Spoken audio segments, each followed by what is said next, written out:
Assalomu alaykum hammaga, jigarlar. Xo'p, sizlar bilan yana kundalik tahlil videosi orqali ko'rishtirganimdan juda ham xursandman. Bugungi kundalik tahlilni boshlashdan oldin kechagi marketga bir nazar tashlab qo'ysak, kecha nimalar bo'ldi? Kecha kundalik tahlil videosini ko'rganlar yaxshi biladi. Biz 4 soatli time frame'da juda ham zo'r sell side turgan edi va bizga IFVGdan narx test olib, sell side'ga juda ham kuchli impuls bilan hujum bo'ldi va bundan anaqasida yevro funtlarda klassik buy day bilan o'sha kutilgan zonalariga chiqib berdi. Xo'p, endi bugun dollar indeksidan har doimgidek dollar indeksi analizni boshlaymiz. Dollar indeksi kecha target zo'r edi, ya'ni mana bu sell side juda ham zo'r turadi. Bugun nima kutsak bo'ladi marketdan? Tak. Yigitlar, bugun haftaning juma kunligini hisobga olib va oylik time frame'da, ya'ni oylik candle yopilishini, oy tugashini hisobga olgan holatda bugun valyuta paralarida shaxsan menga skip. Nimaga? Sababi bizda kecha formatsiya boshqacha edi. Mana bu impuls kecha bir kunlik impuls. Mana shu kun bir kunlik impuls. Mana bugun endi qayoqqa yurishi juda ham noaniq. Target bizga birinchi o'rin target muhim. Dollar indeksida hozir target yo'q.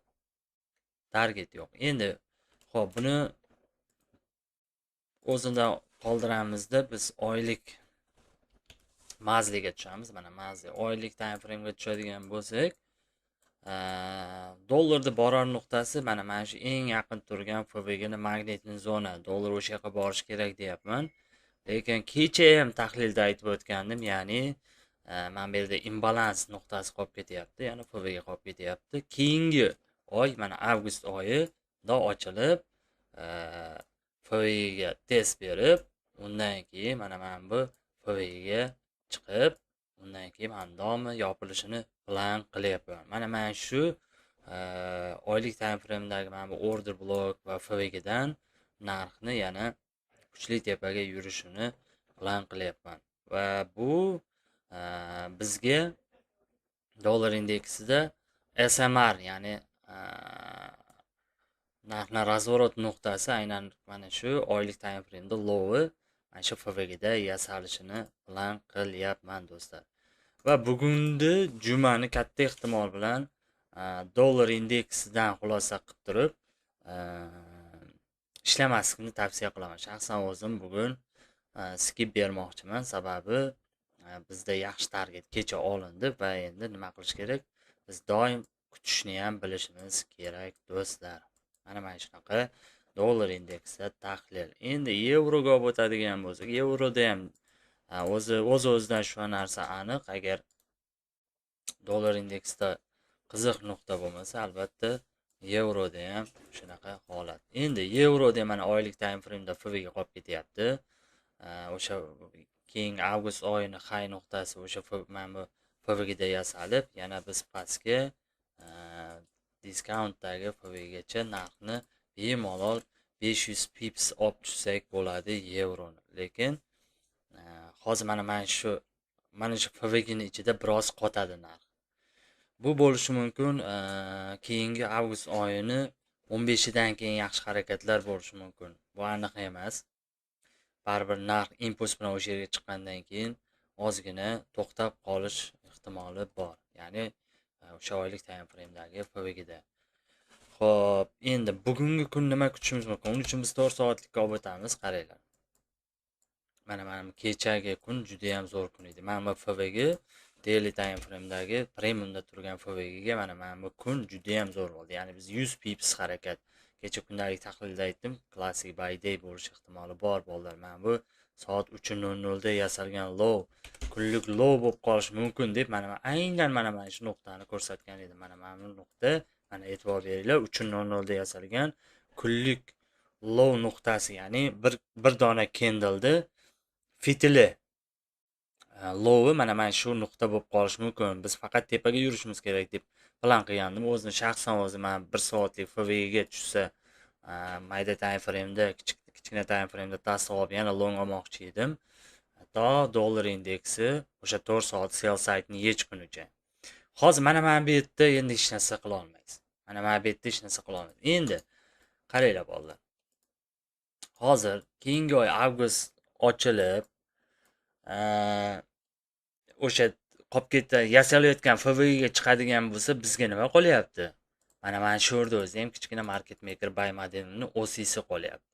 Ya'ni narx mamdo yurib, SMR yurib, kichkina mana shu FVGga chiqquncha ham biz mana shu OC gacha market maker buy modelchasi orqali chiqib olib, keyin o'sha yerda SMR ko'rib, narxni pastdagi mazli FVGga olib tushishimiz mumkin bo'ladi. Bugun lekin bolalar mana bu holatda hech narsa qilib bo'lmaydi. Xo'p, demak, funtga olib o'tirmayman. Valyuta barralari bugun juma va oyning oxirgi kuni bo'lgani uchun o'z-o'zidan skip. Men bu holatda shaxsan o'zim ishlamayman.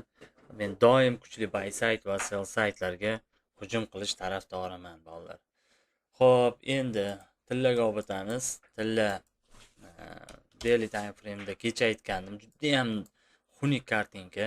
Qaysi PDRay'dan katta time frame'da qaysi PDRay'dan reaksiya borligini men o'zim tushunmayapman. Mana dailyga olib o'tinglar, necha kundan beri range'da turibdi mana. Necha kundan beri, başta bir oydan beri range'da turibdi. Demak, tillada shaxsan o'zimda katta time frame'da nimadir ko'rmasam, kichkina time frame'da qiziqmay turgan bo'lardim.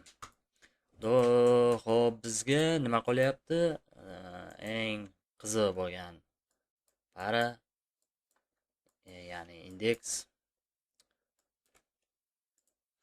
Nasdaq. Mana Nasdaq. Xo'p, Nasdaq SMR oldikmi? Katta ehtimol bilan SMR oldik deb o'ylayman. Chunki mana bu nuqta ham juda ham zo'r nuqta. Mana oylik time frame'da bunday olib o'tadigan bo'lsa, katta FVG bor. O'sha FVGdan reaksiya oldi. Keyingi oyning low nuqtasi ochilib, ozgina tushib, shu bilan all time highga ketish ehtimoli yo'q emas. Xo'p, bu keyingi plan. Bugungi plan nima ko'ramiz? 4 soatlikka bitta olaman. Mana bu kecha aytgandim, Rimda turgan mana bu FVGga narxni olib chiqqan bo'lardim, ya'ni buy ishlab chiqqan bo'lardim degandim. Afsuski men bu long harakatni shaxsan o'zim ushlay olmadim. Ana endi bugun nima ko'rsak bo'ladi? Dailyda ishlagan FVGimiz bor. Mana bu biz uchun target nuqtasi bo'lib qolishi mumkin. 4 soat time frame'ga olamiz. Xo'p, demak, mana bu hay qiziq bo'lsa, 7 soatlikni ham ko'rishimiz kerak. Mana bu 7 soatlik FVGgacha narxni olib chiqsak bo'lar ekan, bolalar.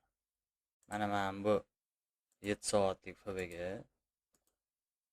va bizda mana bu yerda order blogi bor ekan, OBS. 4 soatlikda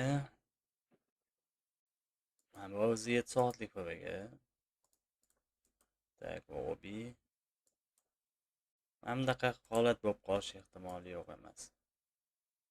Mana shu nuqtagacha. Bugun o'zi juda unaqa katta harakat kutib olmash kerak. Baribir biz makro highlar, makro lowlarga ham hujum qilishimiz mumkin. Fondoviy rinok ochilgandan keyin harakat qilib ko'ramiz. Hozircha bugunga bermoqchi bo'lgan kunlik ideya ham bugungi bozorga qarashim shundan iborat. Jigarlar, charchamanglar, sog' bo'linglar. Hammaga omadli, barakotli kun bo'lishini tilab qolaman. Sog' bo'linglar.